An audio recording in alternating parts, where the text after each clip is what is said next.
Hello everyone, this is Prophet Ern. I want to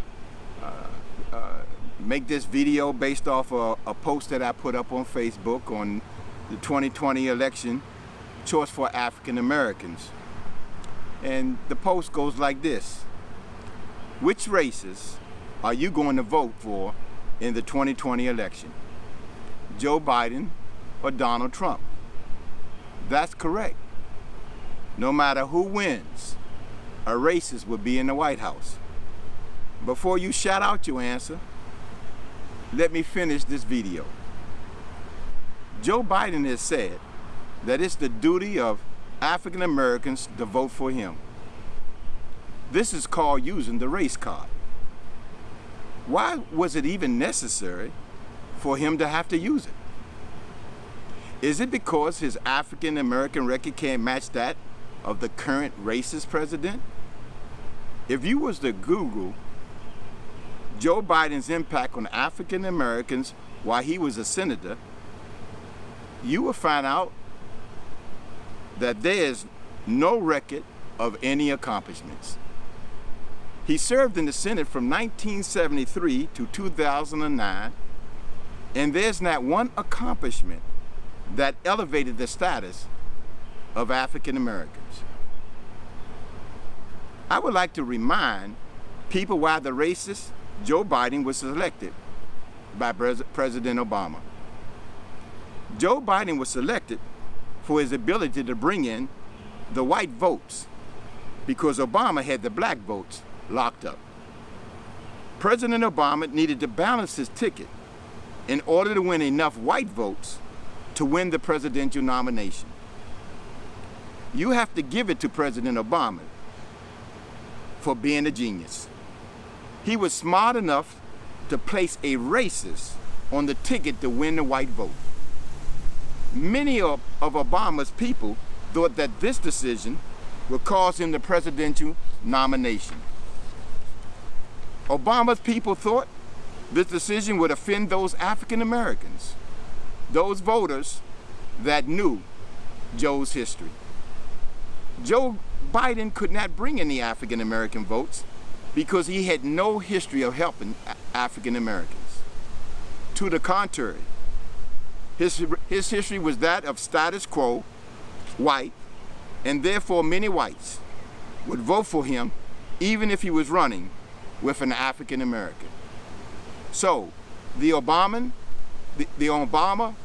ticket was formed. Obama got the black votes and Biden the white votes. As a result, they won the presidential election. The rest is history. Biden didn't ask African Americans to trust him because he was going to implement change. He asked them to vote for him because he helped them get the first African American president elected. I believe the statement, "You ain't black if you don't vote for me," is saying, I helped the African American people, so they owe me for what I did for them by being on that ticket. Now I'd like to talk about the racist Donald Trump. Now the racist Donald Trump had come with very bad history when it comes to African Americans. They could point to his racist past of the treatment of the tenants that lived in his properties. They could point to the terrible living conditions of those that were living in those buildings, even though they were whites also living in some of them. You can't erase the truth with a lie. So his past followed him up to the steps of the White House. The racist President Donald Trump then told African Americans to trust him and that he would make them proud if they would give him an opportunity. Well, if you're listening to CNN and Washington Post or the New York Times, he hasn't accomplished a thing for African Americans. So certain media organizations deliberately drown out the facts with misinformation, fake news, and lies. They know that they can control the minds and opinions of their viewers and readers through the media so are hoping that they won't realize what President Trump has accomplished. The hate that they spread against him is so powerful that even not even the facts can drown out what the people are actually saying, and these people can't even listen objectively. Just to try to hold an intelligent conversation with one of the viewers or readers and watch their reaction. Screaming, cursing, swearing, not to mention the threatening of leaving, relationships that took a lifetime to build, just because you have a different opinion. Since Donald Trump became president, I have lost friends, family, and church members because of having a different opinion and making a different choice. Just last week, 3 of my adult children were threatened for making their legal given choices. Now I'd like to list some of the things that President Donald Trump has accomplished for African Americans. The previous president, Barack Obama, has set a record for adding new jobs for African Americans. President Trump continued this trend by adding an additional 1,700,000 new jobs for African Americans. President Trump also built on President Barack Obama's legacy of lowering the unemployment rate for African Americans by getting it even lower and making history in the process. President Trump started the Opportunity Zones initiative, which created economic growth in over 9,000 underdeveloped communities. President Trump's tax incentives are projected to generate $100 billion of new private investments in black communities. At this point, I'm gonna have to digress on this particular point. The current rioting has probably chased away many of those that believe President Trump that the African American community had changed since the riots that was done during the Obama-Biden era as a result of the deaths of 3 African Americans. Trayvon Martin, which death sparked the creation of Black Lives Matter, Michael Brown in Ferguson, and Eric Garner, that also died at the hands of policemen while in custody the following year, which caused the Black Lives Matter movement to become a national recognized movement of protest as well as rioting. President Trump will need a miracle now to convince new private investors to go back into these communities. It's amazing that the very person that is financing Black Lives Matter, George Soros, is one of the richest white men in the world and a hater of President Donald Trump. What is a rich white man doing with a black army disguised as loving black lives, while at the same time destroying the very black communities that they say they're trying to save black people that live in them? And they're chasing away private investments in those same black communities. Not to mention that Black Lives Matter only seem to get involved when it's a white man that kills a black man. In other words, if a black police officer kills a black person, you hear nothing from Black Lives Matter. Even worse, you hear nothing of the abuse of black women when it comes to Black Lives Matter. Very seldom do you hear anything from that organization. It's almost as if that Black Lives Matter only when there's a white man killing a black person. Now back to President Trump. Do you realize that President Trump has reformed the criminal justice system by eliminating the sentencing disparities caused by the Clinton-era crime bill? And he signed the First Step Act, which give African Americans, so far there's been over 3,000 prisoners released, and 90% of those 3,000 are African Americans. He has given them an opportunity to have professional and social skills to become productive citizens. He signed a $360 million grant to support historical black colleges and universities. Do you realize those same institutions which are training their students to hate him are using part of the very money that he gave to help educate them? President Trump champions the School Choice Initiative so every child can achieve their full potential. This will give black children an opportunity to get out from under the terrible bondage of poor education. Now, this is the point that has had the greatest impact, but he has not been able to enforce, even though he is laying the foundation.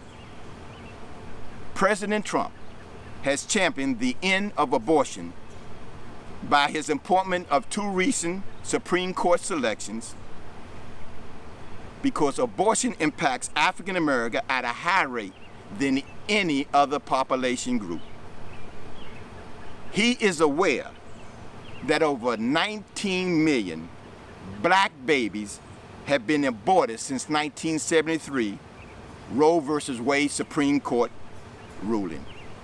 President Trump is also appalled that 79% of Planned Parenthood's surgical abortion facilities are located within walking distance of minority communities. He is aware that in 1 year alone, America aborted 360,000 African American babies, while the CDC statistics show in that same very year 287,072 blacks deaths occurred, excluding the abortions. In other words, there was more African American babies killed that year than all black Americans in America combined. Now the question, did his accomplishments and actions since becoming president help destroy his racist past? I believe if you was one of the tenants that lived in one of his buildings, that's not going to happen. But if you one of the African Americans that have benefit from his programs and his initiatives, or you was one of the ones that were locked up in prison and then you free and you got a new career, you may differ. So you will have to be the judge. And it's going to be different from different African Americans.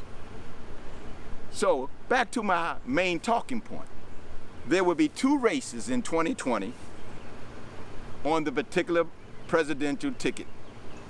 Now, I can't tell you which of the 2 races to vote for, but I can tell you that both of them have history of being a racist. You have to make up your own mind who you're going to vote for. Personally, I believe that both of them would do good for the African American community.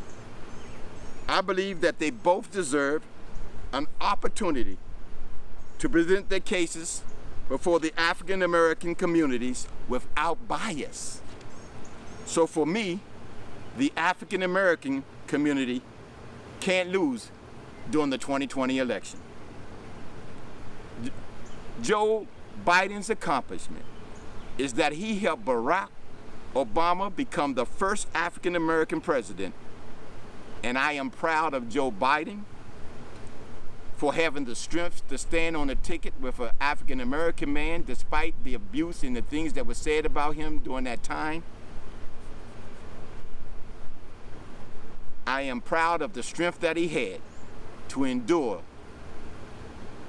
That stand by Joe Biden made all African Americans proud to be an American. Then to Donald Trump. What Donald Trump has done for the African American people despite the resistance from the Democratic as well as the Republican parties, the national media, that is a disgrace to the freedom of all Americans. I am embarrassed that African Americans had treated him and his office with such disrespect. Thank you, President Trump, and thank you, Joe Biden. May the best man win in November 2020. So now you know that there will be another racist in the White House after the 2020 election. I hope all of you are happy with your choice after the election, because the prophet definitely will be. I thank my God for giving me 2 good candidates to select for during this election. The powers to be ordained of God, the prophet. I'd like to also go ahead and read one of the replies that already came from my post, and I want to go ahead and respond to that reply on this particular video. Someone sent me and said, I am finally glad that your facts prove the work of Trump and you have made the playing field even. It is our choice of free will to vote, and I see now you do understand that. Your voice is softened and you now sound like a man of God and not a man fighting verbally with other opinions. Sorry you have lost friends and families, also members, because of your belief. We all have lost, the same for walking our Christian walk. I pray for you and your incredible journey, Prophet Harley. I end this by saying, leave politics out of the pulpit. God bless. Now I want to read you my response to that individual. The choice of free will to vote was always understood by me. It is those that are attacking that choice that this post and others, in this case this video and others, are meant to confront. I believe that I believe that you are misunderstanding my fighting verbally with others' opinions. I'm actually stating the facts that contradict their biased opinion, which in turn is causing them to fight. I am giving them an opportunity to defend their opinions against the facts that I post or I create through video. Now to your point of me leaving politics out of the pulpit. Since I am the one with the title prophet, do you have any idea what God spoke to me? Let me see what he might be speaking to you. Now I want to address his question of telling me I need to take politics out of the pulpit. Do you think that the Reverend Dr. Martin Luther King should have left politics out of the pulpit? How about the Reverend Dr. Reggie Jackson, or the current outspoken Reverend Sharpton? So many of the very African American freedoms and rights that we possess today are the results of politics in the pulpit. How about the Muslims? Do they leave their politics in the pulpit? Minister Louis Farrakhan would not agree with this statement, neither would any of his followers. How about the largest Christian church in the world, the Catholic Church? Do you realize they are headed by the Pope, who wears 3 hats? He's head of state, he's head of the Roman Catholic Church, and he's head of his parish there in Rome. Do not his politics reach every nation in the world? He was in the paper just last week with his politics of what happened with George Floyd. Do you realize that one of the black church talking points is to tell white churches to leave politics out of the pulpit while they use it for that very purpose. I believe that many people want me to stay in the pulpit because I have a very good way of expressing the facts and the points that I make. I do admit, though, that I added some of the other side talking points. I added them to balance the truth of the facts that I stated. That way the critics wouldn't be able to come to my posts or my videos and confuse any of my readers or my followers or my viewers. I don't remember seeing anybody video or post attacking people who was on the other side during the 2016 election. I saw no one persecuting their decision to vote for Hillary Clinton. I saw nobody threaten them. I saw no one defriending them. In other words, it's only happened to one side and has nothing to do with Christianity. I lost them not for my belief in Christ, but for my right as an American to vote for who I choose and not who they want. I was more than willing to lose them as friends and family. Somehow, they thought by giving me the option, I would choose them over my freedoms. It was an easy call for me. Dr. Martin Luther King died for me to have the freedom to vote without intimidation, even if Black Lives Matter. I'm surprised by so many of my other friends that stand on the side watching and listening to their threats. I decided to get off the wall and come out of retirement and have some fun. Their choice during the 2016 was also white, was also a known liar, and they had fired all the black employees that was working in the White House. Well, she did rather, when she and her husband went into the White House. For some reason, she didn't want any black employees in that White House. It seems that some of the black people got amnesia when it comes to Hillary. Now, this video is prepared for the same 2020 audience like the 2016. They have to choose between two old-line, perverse, racist white people. I will be sharing future videos similar to this one that will identify why both candidates running in 2020 are liars and why both candidates in 2020 have a history of being perverse, and I shouldn't have to write a video or create a video because everybody can see that both of them are white. And I said to the person that sent that to me, have he ever heard his pastor mention anything related to politics? And if so, I think he should inform him of his position like he informed me. God bless.